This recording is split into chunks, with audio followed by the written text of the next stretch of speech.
আসসালামু আলাইকুম সুপ্রিয় শিক্ষার্থীবৃন্দ। আজকে হচ্ছে আমরা অর্গানিক কেমিস্ট্রির একটা বলা যায় যে তোমরা যদি কোশ্চেন ব্যাংক অ্যানালাইসিস করো তাহলে দেখবা যে মোটামুটি তোমাকে যদি 5টা টপিকস বলা হয়, অর্গানিক কেমিস্ট্রি তো একটা বলা যায় কেমিস্ট্রির এক বস চ্যাপ্টার। তো এখানে 5টা টপিক যদি বলা হয় ইম্পর্টেন্ট, তাহলে তার মধ্যে না এই সমানুকরণটা আসে। এবং এটা শুধুমাত্র এমসিকিউ বা শুধু সিকিউর জন্য না, এমসিকিউ সিকিউ দুটার জন্যই ইম্পর্টেন্ট।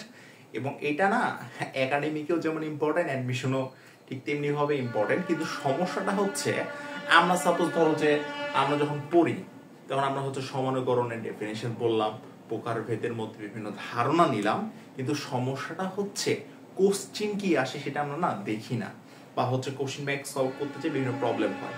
অর্থাৎ আমরা কোশ্চিন যে ধারায় আসে সে ধারায় আসলে পড়ি না। বেসিক্যালি কোশ্চিন আসে মূলত দুই ধরনের। একটা হচ্ছে সাপোজ তোমাকে কোশ্চিনে বললো একটা কম্পাউন্ড দিল, ধরো যে পেন্টেন দিল C5H12। তো এই একটা যৌগ দিয়ে তোমাকে কোশ্চিন করা হবে যে এই যৌগটা কোন ধরনের সমানতা প্রদর্শন করে বা এর কতটি সমানুসম্ভব। যেমন এইটা হচ্ছে চেইন সমানতা প্রদর্শন করে। তো এই জিনিসগুলো না তোমাকে মনে রাখতে হবে। মনে রাখতে হবে। তুমি বুঝেছো ঠিক আছে, বাট পরীক্ষার হলে না একটা এমসিকিউর জন্য তুমি 30 সেকেন্ড সময় পাবা। সেই ক্ষেত্রে তুমি বোঝার জিনিসগুলো না অ্যাপ্লাই করলে অনেক সময় লেগে যাবে এবং তুমি কিন্তু একটু হলো পিছায় পড়বা। তো আমি চেষ্টা করবো একটু ট্রিকি ওয়েতে, যেখানে বোঝার সেখানে বোঝাবো, এবং ট্রিকি ওয়েতে আমি চেষ্টা করব মোটামুটি এমসিকিউ সবগুলো টাইপই কভার করা। তো প্রথমত আমি ছোট্ট একটা গল্প দিয়ে স্টার্ট করতে যাচ্ছি। আমরা যদি অর্গানিক কেমিস্ট্রি না, আমরা হচ্ছে ডে টপিক সি বা যে চ্যাপ্টারে স্টার্ট করি, আমাদের স্টার্টের প্রথম দিকে কিন্তু আমাদের মধ্যে অনেক উত্তেজনা, অনেক পিনিক থাকে। তো এর ফলশ্রুতিতে আমরা প্রথম দিকে না অনেক ডিটেলসে পড়ি, অনেক ডিটেলসে আলোচনা করি, লাস্টের দিকে কিন্তু ওইভাবে আর পড়া হয়ে ওঠে না। ঠিক তেমনি ভাবে অর্গানিক কেমিস্ট্রি আমরা যদি স্টার্ট করি, আমাদের প্রথম যৌগ থেকে হচ্ছে অ্যালকেন, তাহলে অ্যালকেন নিয়ে আমরা অনেক বেশি কিন্তু আলোচনা করি। বন্ধু মহলে বা টিচাররাও প্রথম দিকে অনেক স্লোলি অ্যালকেন নিয়ে আলোচনা করে, এবং অ্যালকেন নিয়ে আলোচনা করতে করতে তারা ভুলেই যায় এরপরে অ্যালকিন আছে, এরপরে অ্যালকাইন আছে। এর ফলে কিন্তু অ্যালকিন এই সম্পর্কে অনেক তথ্য অজানা থেকে যায়, এবং এই অ্যালকাইন নাম শুনে তখন তারা অজ্ঞান হয়ে যায়, তারা অবশ হয়ে যায়। আমি কিছু কিওয়ার্ড বললাম: আলোচনা, অজানা এবং অবশ। তাহলে অ্যালকেন আছে অর্গানিক কেমিস্ট্রির ফার্স্টে। সো অ্যালকেন দিয়ে মনে রাখবো আলোচনা। আমি যদি একটু লিখি অ্যালকেন আমি বলছি হচ্ছে আলোচনা। তাহলে এই যে অ্যালকেন দিয়ে আলোচনা, এইটা জাস্ট মনে রাখলে সরিয়া এবং ল আছে, সরিয়া এবং ল আছে। তাহলে এইটা দেখে তোমার মধ্যে একটা উত্তেজনা ক্লিক করে ওঠা উচিত যে এই আলো এর মধ্যে তো চলে এসেছে আলোক সমাণু। আলোক সমাণুর বিষয়টা আমরা অ্যালকেনের মধ্যে পাচ্ছি, বাট এখানে কন্ডিশন রয়েছে। কন্ডিশনটা হচ্ছে অবশ্যই কার্বন সংখ্যা 7 হতে হবে, বা 7 এর পরের গুলো, কার্বন সংখ্যা 7, 8, 9 এই বিশিষ্ট অ্যালকেন গুলো, অর্থাৎ হেপটেনের পর বা হেপটেন সহ পরের অ্যালকেন গুলো হবে, তার আগের গুলো কিন্তু হতে পারবে না। এবং এই যে এই চ দিয়ে আমরা বুঝতে পাচ্ছি এখানে চেইন বা শিকল সমানতার কথা বোঝানো হয়েছে। এখন এখান থেকে একটা ইম্পর্টেন্ট কোশ্চিন আসে, সেটা হচ্ছে একটা যৌগ দিয়ে, যেমন আমি প্রথমে পেন্টেন দিয়েছিলাম, এই পেন্টেনের কয়টা চেইন সমাণু সম্ভব। তো এইটা না একটু মনে রাখতে হবে। তো অ্যালকেনের ক্ষেত্রে চেইন সমানতা পসিবল, বাট এটা হচ্ছে 4 নাম্বার কার্বন পর্যন্ত। কত নাম্বার? 4 number carbon. তুমি যদি 3 নাম্বার কার্বন করতে চাও, যেমন কার্বন এই দিলাম CH3, এখানে 2টা হাইড্রোজেন আছে। এখন এই যৌগটাকে না তুমি যেভাবে লিখো, প্রোপেনকে যেভাবে লিখো, এটা না চেঞ্জ হবে না। গাঠনিক স্ট্রাকচারে বলো আর কনফিগারেশনে বলো, কোনো চেঞ্জ আসবে না। সো এইটাতে আসলে এটা আসলে চেইন রিলেটেড, মানে চেইন সমানু মানে কি, চেইন সমানুকরণ মানে চেইনের পরিবর্তন হবে। এখানে কি কোনোভাবে চেইন বা শিকল যেটা আছে শাখাগুলো কোনোভাবে কি চেঞ্জ করা যাবে? চেঞ্জ করা কিন্তু যাবে না। সো প্রোপেনের কিন্তু বা প্রোপেনের আগে যারা আছে ইথেন মিথেন এদের কিন্তু চেইন সমানতা প্রদর্শন করবে না এরা। তাহলে ওই থেকে স্টার্ট হচ্ছে 4 নাম্বার কার্বন থেকে, তোমার অত জানতে হবে না, 4 নাম্বার কার্বন থেকে স্টার্ট হবে, এতটুকু জানো। 4 number carbon, 5 number carbon, 6 number carbon, 7 number carbon, 8 number carbon, 9 number carbon, 10 number carbon. এদের সমাণু সংখ্যাটা মনে রাখতে হবে, মুখস্থ করে ফেলতে হবে। মানে এগুলো বের করা যাবে, কিন্তু যেমন আমি যদি বলি একটু সিকোয়েন্সে লিখি 2 3 5 9 18 35 75। এখন তোমাকে পরীক্ষায় 10 নাম্বার কার্বন, 10 নাম্বার কার্বনের দিয়ে বলছে যে এইটার হচ্ছে সমাণু বা চেইন সমাণু কয়টা। এখন তুমি মানে জাস্ট ইমাজিন 75টা কনফিগারেশন আইকা কি তুমি নির্ণয় করবা যে 75টা আছে, কত সময় আছে? 75টা বের করতে গেলে হিউজ লেভেলের সময় লাগবে। সো আমরা এই জায়গাটা একটু কষ্ট করে মুখস্থ করে নিব যে কার্বন সংখ্যা 4 থেকে 10, 2 3 5 9 18 35 75, এই জিনিসটা একটু মনে রাখতে হবে। এবং অ্যালকেন জাস্ট আলোচনা এতটুকুই দিয়ে না অ্যালকেনের সমানুকরণের যে বিষয়টা সেটা কমপ্লিট হয়ে যাচ্ছে। এরপর আমি বলেছি হচ্ছে এই অ্যালকেন নিয়ে আলোচনা করতে করতে করতে করতে কি হয়ে যায়, আমাদের অ্যালকিন নামে যে একটা টপিকস আছে সেই টপিকস সম্পর্কে আমাদের অনেক কিছু অজানা থেকে যায়। কি থেকে যায়? অজানা থেকে যায়। সো আমি এটাই লিখব, এই যে অ্যালকিন সম্পর্কে আমাদের অনেক কিছু অজানা রয়ে গেছে। অ্যালকিন সম্পর্কে আমাদের অনেক কিছু অজানা রয়ে গেছে।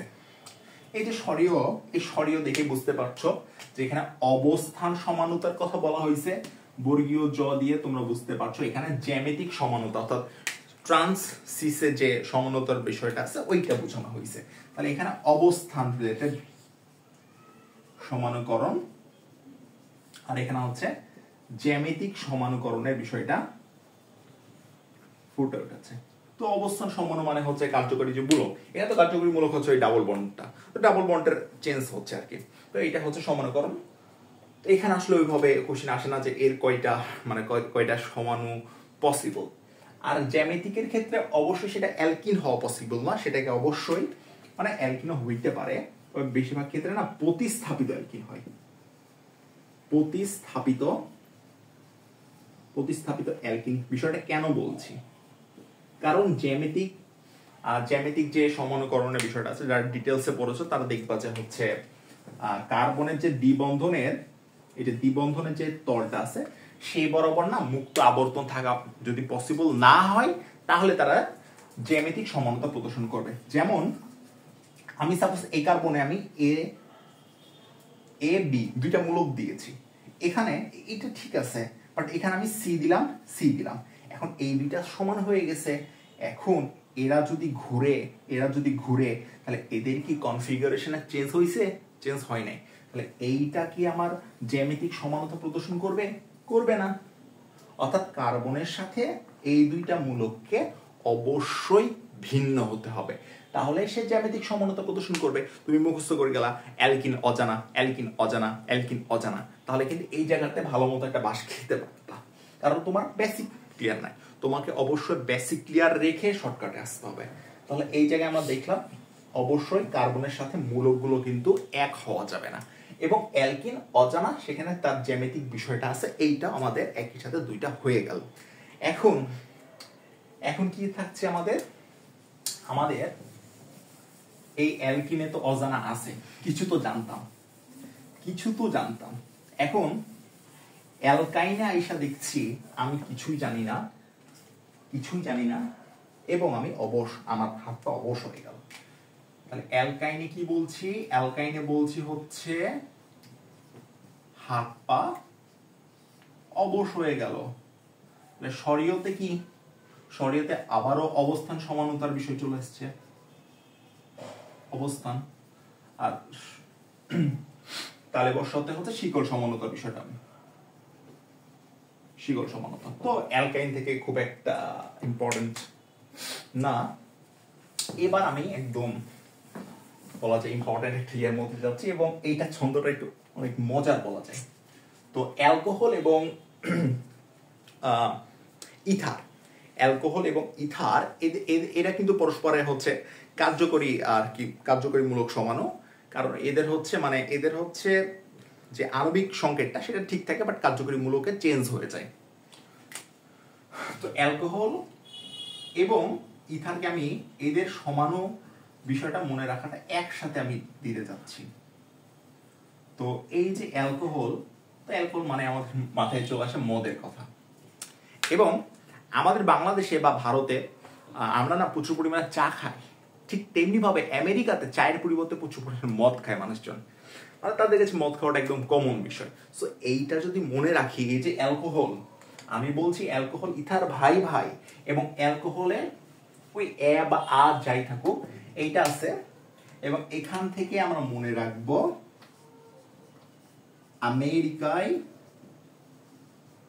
আমেরিকায় চায়ের পরিবর্তে অ্যালকোহল খায় মানুষজন। তাহলে কি লিখলাম? আমেরিকায় চায়ের পরিবর্তে অ্যালকোহল খায়। বিষয়টা শুনতে মজা লাগলো, এখান দিয়ে আসলে সব হয়ে গেছে। এখন সরে আয়ের পরে কি ল আছে?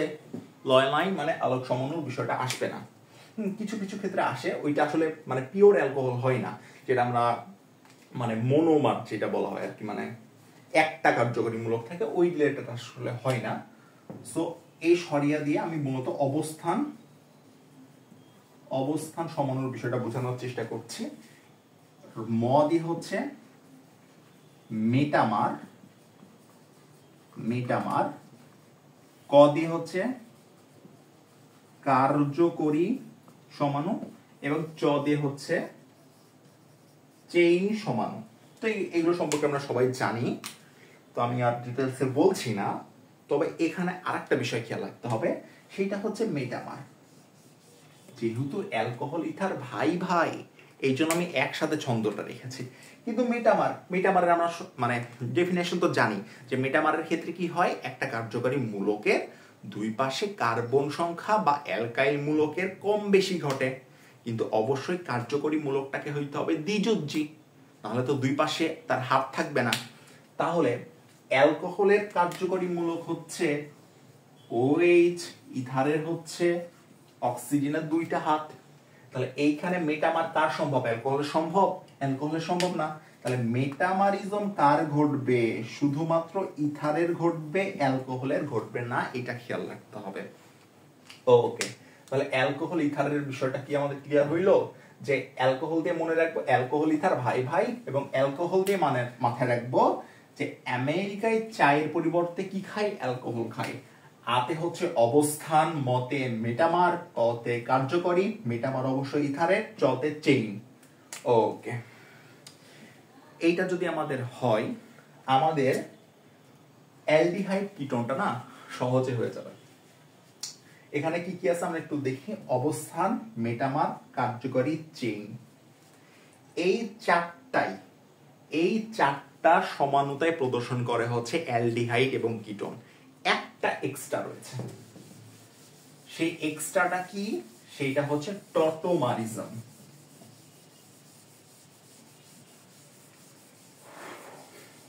এবং তোমার পরীক্ষার হলে যদি বলে যে নিচের কোন যৌগটা টটোমারিজম প্রদর্শন করে, অবশ্যই তুমি অপশনে প্রোপানন পাবা, কারণ এটা হাজারি স্যারের বইয়ে ডিরেক্ট অপশন মানে এক্সাম্পল দেওয়া আছে, এবং পরীক্ষায় না এইটা অপশনে দেয়। সো আমরা জাস্ট এতটুকু মনে রাখবো, অ্যালডিহাইড কিটোনের ক্ষেত্রে ঠিক সেম ধরনের সমানতা তারা প্রদর্শন করে যারা অ্যালকোহল এবং ইথার করে। এক্সট্রা কি? কিটোন করছে টটোমারিজম।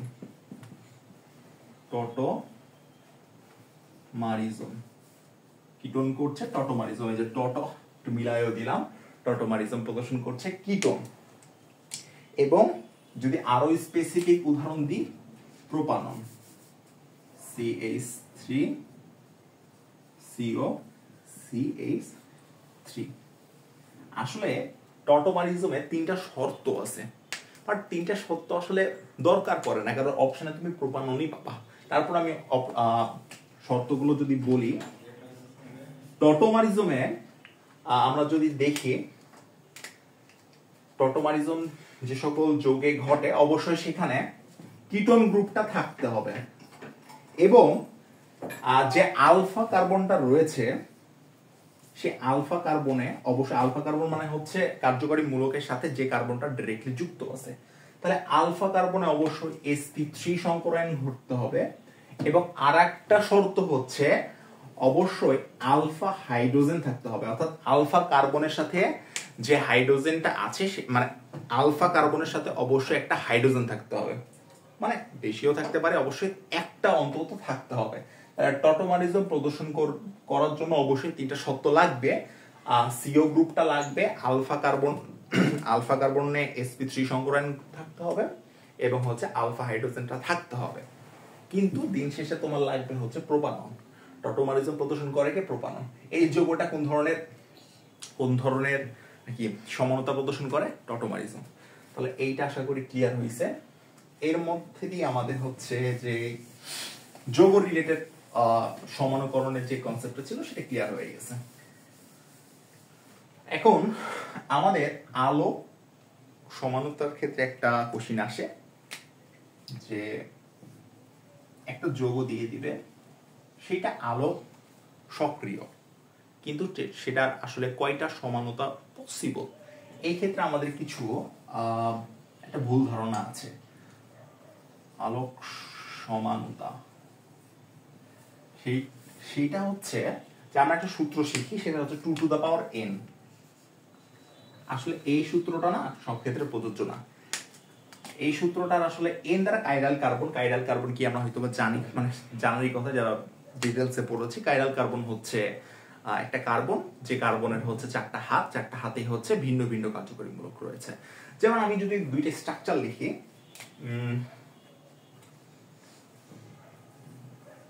একটা অ্যাসিড গ্রুপ দিলাম,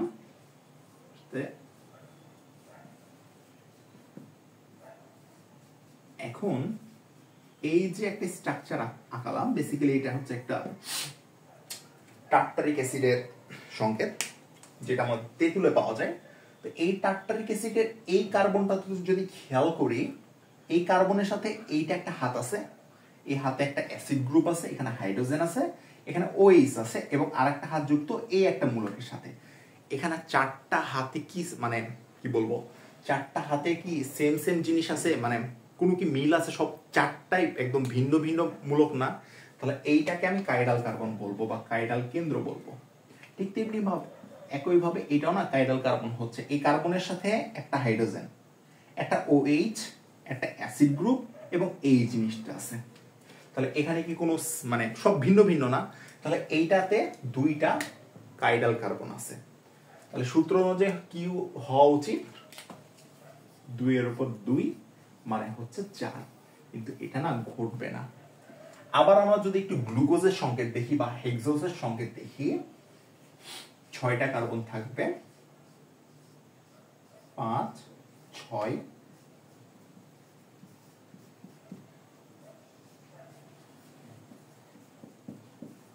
OH গ্রুপ,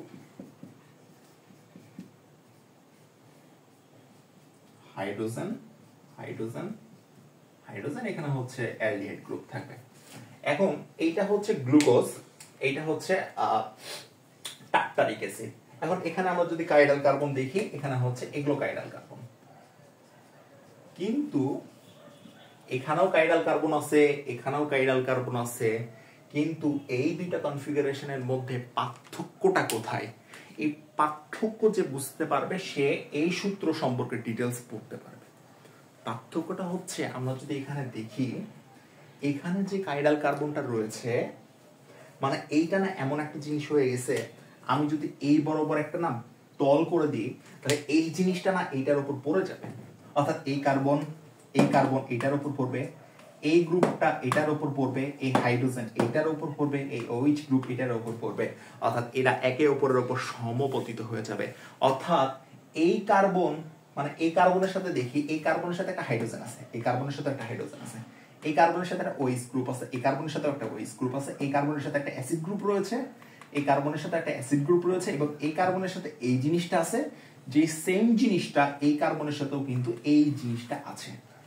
অর্থাৎ আমি বলতে চাচ্ছি এই যে টার্টারিক অ্যাসিড, এই টার্টারিক অ্যাসিডের যে দুইটা কাইরাল কার্বন আছে সেই দুইটা কাইরাল কার্বন না সদিশ, হয়তো বা এক না, কিন্তু দেখতে তাদের মানে স্ট্রাকচারটা সেম। তাহলে এইখানে আমি একটা কথা বলবো, সেটা হচ্ছে সদিশ কাইরাল কার্বন, সদিশ কাইরাল কার্বন। আর এইখানে যদি আমরা দেখি এই কার্বনের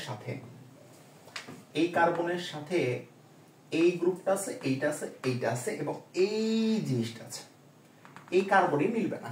অর্থাৎ এখানে 4টা কাইরাল কার্বন আছে, 4টা কাইরাল কার্বনই ভিন্ন ভিন্ন, অর্থাৎ এটা হচ্ছে বিসদৃশ।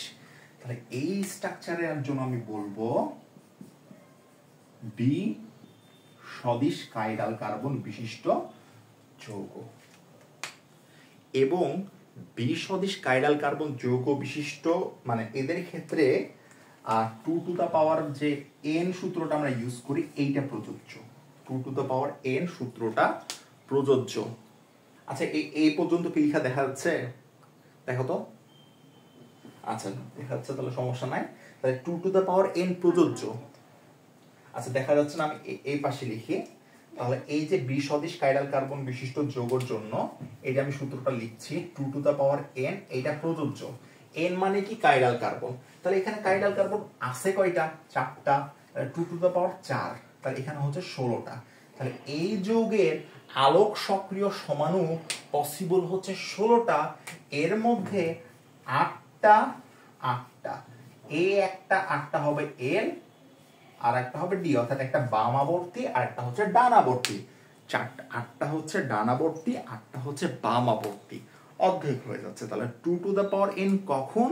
যখন ভিন্ন ভিন্ন মানে বিসদৃশ কাইরাল কার্বন বিশিষ্ট যৌগগুলোর জন্য পসিবল। তাহলে এই যে যেগুলো সদিশ রয়েছে, এরা কি সদিশ হয়ে ঝামেলা করে দিয়েছে? আসলে এদের সূত্রটাও বেশ ঝামেলা। এদের না মানে এদের মাঝামাঝি একটা কনফিগারেশন সৃষ্টি হয়ে যায়। আমি যদি এই জিনিসটা, এই যে টার্টারিক অ্যাসিড, এইটা না 3 ধরনের স্ট্রাকচার হওয়া পসিবল। দিলাম। এখন OH গ্রুপ, এই কার্বনটা ঠিক রাখলাম, এই কার্বনের OH গ্রুপটা আমি এই পাশে দিলাম, এখানে হাইড্রোজেন দিলাম।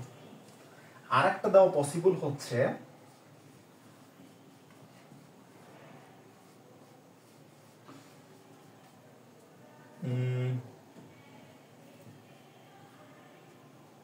এখানে হাইড্রোজেন দিলাম, এখানে OH দিলাম,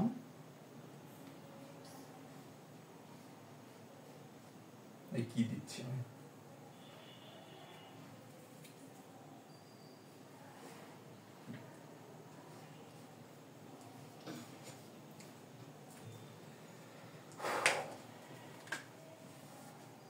এবার এখানে কিন্তু এই দুইটা, এটা কি দেখা যাচ্ছে?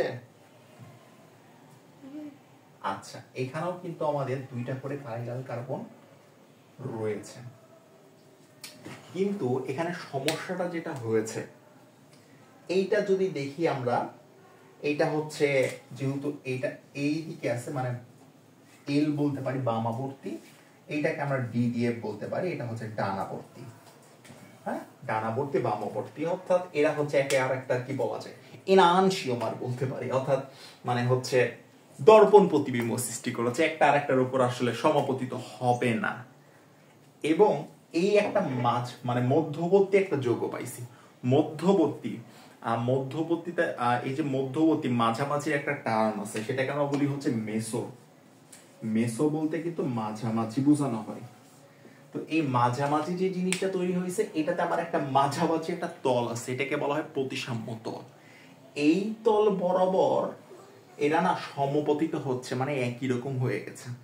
তাহলে বিষয়টা দাঁড়াচ্ছে যে এরা পরস্পরের আলোক সমাণু, কিন্তু এখানে আবার এইটা এমন একটা যৌগ হয়ে গেছে যে একটা অংশ আর একটা অংশের উপর সমপতিত হচ্ছে, অর্থাৎ এটা আলোক সক্রিয় নয়, এটা নিষ্ক্রিয়। তাহলে এই যে মেসো যৌগটা তৈরি হয়েছে এইটা হচ্ছে নিষ্ক্রিয়, আর এরা আলোক সক্রিয়। অর্থাৎ এই যে আমার সদিশ কাইরাল কার্বন বিশিষ্ট যে যৌগগুলো, তাদের ক্ষেত্রে যতগুলো তুমি সমাণু পাবা সবাই কিন্তু আলোক সক্রিয় নয়। তাদের মধ্যে এক কোয়ালিটির যৌগ পাবো যারা আলোক সক্রিয় হবে না, নিষ্ক্রিয় হবে, সেগুলোকে আমরা বলছি মেসো যৌগ।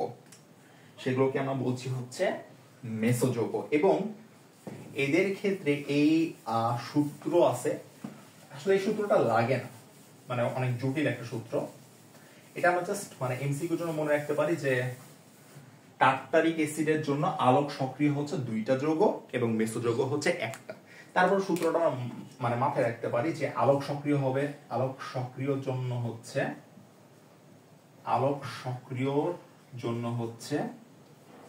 2 টু দ্য পাওয়ার n-1। যেমন সেখানে আমাদের ওই আগের কনফিগারেশন গুলোতে কাইরাল কার্বন ছিল 2টা করে, তাহলে এখানে হচ্ছে আমার 2 টু দ্য পাওয়ার 1 আছে, মানে হচ্ছে 2টা। তাহলে আলোক সক্রিয় থাকছে 2টা, তাহলে অর্ধেক অর্ধেক হবে, একটা ডি আর একটা হবে এল। আর হচ্ছে মেসো যৌগ, হবে 2 to the power n-2 divided by 2। তাহলে কাইরাল কার্বন ছিল 2টা, তাহলে উপরে থাকছে 0, তাহলে মেসো যৌগ হচ্ছে একটা। বেসিক্যালি এই সূত্রটার আমাদের কোনো প্রয়োজন নাই, এখানে আমাদের কোশ্চেন ওই ল্যাকটিক অ্যাসিড থেকে আসবে এবং অ্যানসারটা হবে একটা হবে আলোক সক্রিয় হবে 2টা, মেসো যৌগ হবে একটা। তো এটা আসলে খুব একটা ইম্পর্টেন্ট না, উদাহরণটা ইম্পর্টেন্ট। এবং আমাদের আরেক ধরনের কোশ্চেন আসে, সেটা হচ্ছে অ্যারোমেটিক যৌগ থেকে। অ্যারোমেটিক যৌগ মানে এক কথায় বেনজিন বলয় থেকে। তো আমরা যদি বেনজিন বলয়গুলো দেখি, আমি টোটাল কয়টি স্ট্রাকচার আঁকাই। এই বেনজিন বলয় আমি হচ্ছে 2টা পার্শ্বমূলক দিলাম, একটা সাপোজ এ এ, আর একটা পার্শ্বমূলক দিলাম এ বি। তাহলে এই 2টা যৌগ এখানে হচ্ছে এই বেনজিন বলয়ে পার্শ্ব শিকল গুলো সেম, এখানে হচ্ছে ভিন্ন আছে, বাট এটা খুব একটা ফ্যাক্ট করে না। এদের মধ্যে সমানুকরণ সমানু হবে হচ্ছে 3টা করে। আবার আমি যদি বেনজিন বলয়ে পার্শ্ব শিকল দিই 3টা, এবার ঝামেলা আছে। পার্শ্ব শিকল দিলাম সাপোজ 3টা, এ এ এ। আবার পার্শ্ব শিকল হিসেবে আমি দিলাম হচ্ছে এ এ, এখানে দিলাম বি, এইটা একটা। আবার 3টায় পার্শ্ব শিকল দিব, কিন্তু দিলাম এ বি সি। তাহলে ডিফারেন্সটা কি? এইখানে আমার 3টা পার্শ্ব শিকল আছে, 3টাই সেম। এইখানে আমার 3টা পার্শ্ব শিকল আছে, কিন্তু 2টা সেম, একটা ভিন্ন। এবং এইটা আরো জটিল, এখানে 3টা পার্শ্ব শিকলই ভিন্ন ভিন্ন। তাহলে এইখানে আমাদের মনে রাখতে হবে, আসলে এগুলো তো মানে একে একে বের করা যাবে, কিন্তু আমি ওই যে প্রথমেই বলেছি তোমার সময় কিন্তু 30 সেকেন্ড, তো এটা একটু মনে রাখতে হবে। এখানে হবে 3টা, তাহলে এই সবগুলো 3টা। তোমার বেনজিন বলে 2টা শিকল আছে মানে 3টা সমান সম্ভব। 3টা পার্শ্ব শিকল আছে সমান, সবগুলো সেম, তাহলে সমান হবে 3টা। এখন 2টা সেম একটা ভিন্ন, এটার জন্য মনে রাখবো 6, আর 3টা ভিন্ন এর জন্য মনে রাখবো 10। এইটা মুখস্থ করতে হবে। তো মূলত সমাণু কোন যৌগ কোন ধরনের সমানতা প্রদর্শন করবে, বা হচ্ছে কার কয়টা সমাণু রয়েছে, মূলত এইটা করা যাবে। তবে এই ক্লাসটা মূলত তাদের জন্য যারা হচ্ছে সমানুকরণ বিস্তারিত ভাবে পড়েছে, কারণ এটা হচ্ছে শর্টকাট ক্লাস বা হচ্ছে ট্রিকি ক্লাস। এখন কেউ যদি বেসিক মানে কনসেপ্ট ক্লিয়ার না করে আসে, তাহলে তার মনে হয় মানে ওই যে বললাম তোমার হচ্ছে অ্যালকেন আলোক সক্রিয়তা প্রদর্শন, আলোক সক্রিয় কিন্তু কারা, 7 কার্বন বা 7 কার্বনের বেশি। আবার হচ্ছে অ্যালকোহল ইথার ভাই ভাই এদেরকে একসাথে রেখে আমি মেটামারিজমের বিষয়টা বলেছি। কিন্তু অ্যালকোহল মানে একটা হচ্ছে মানে একটা কার্যকরী মূলকযুক্ত অ্যালকোহল কি কখনো মেটামারিজম প্রদর্শন করবে? করবে না। সো বেসিক্যালি তোমাকে কনসেপ্টটা ক্লিয়ার করতে হবে, তারপরে ট্রিকি ক্লাসে আসতে হবে। আর ট্রিকি ক্লাসটাও কিন্তু খুবই খুবই ইম্পর্টেন্ট, বিশেষ করে এমসিকিউর জন্য। তোমরা এমসিকিউ এই সমানুকরণের উপরে এমসিকিউ গুলো সলভ করো, আশা করি খুব একটা প্রবলেম হবে না। তো আজকে এতটুকুই, ধন্যবাদ, আসসালামু আলাইকুম।